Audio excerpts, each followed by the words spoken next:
My friend, Mr. Bera, for 5 minutes. Thank you, Mr. Chairman. First off, I want to recognize Sergeant Vargas Andrews. You're from Folsom, California. I had the privilege of representing Folsom in a prior Congress. I also want to recognize all the veterans here, but their family members and everyone who's served over the years for your service.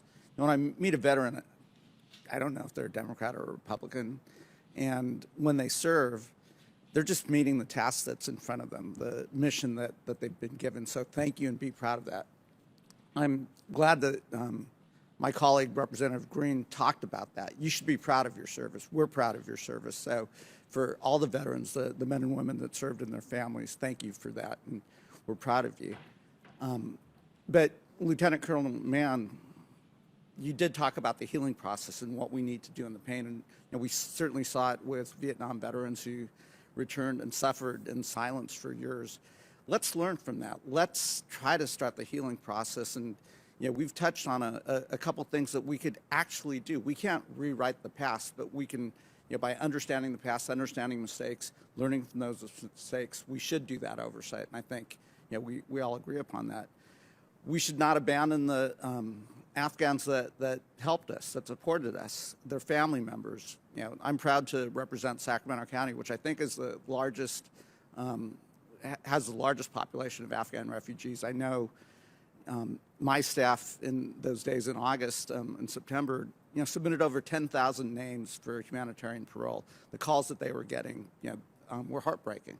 And I know all of our staffs were going through a lot of those calls along with many of the veterans. We should honor that. We've touched on the Afghan Adjustment Act. Ms. Mackler, let me ask you a question. If we don't pass that act by August, what's going to happen?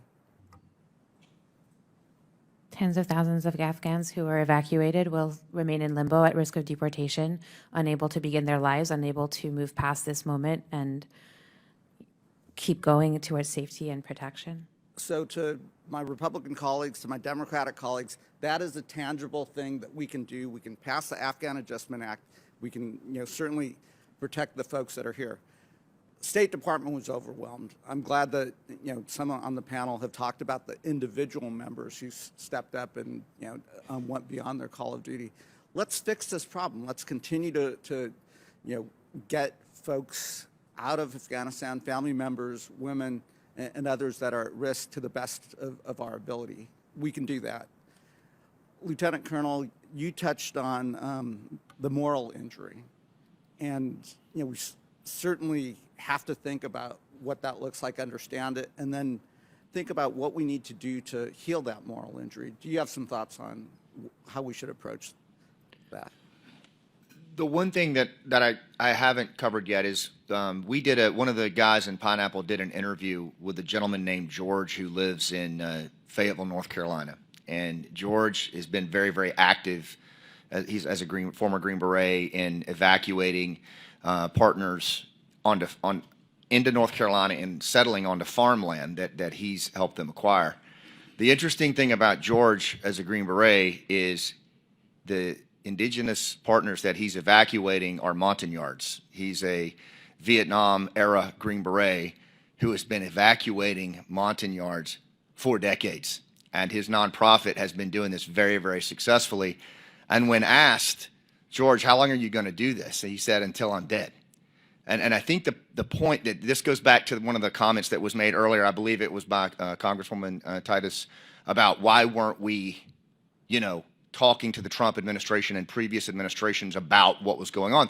The reality is we were living our lives. We were running our businesses. We were running our nonprofits. We were raising our kids. We had run the miles as veterans and had completed our times of service.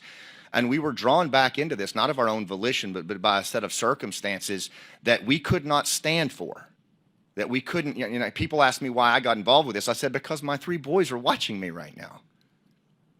And, so my point is, this is going to continue to go.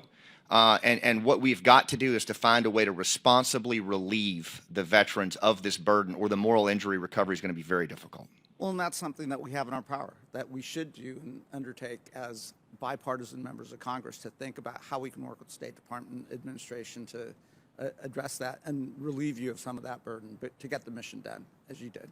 Thank you. and I'll yield back.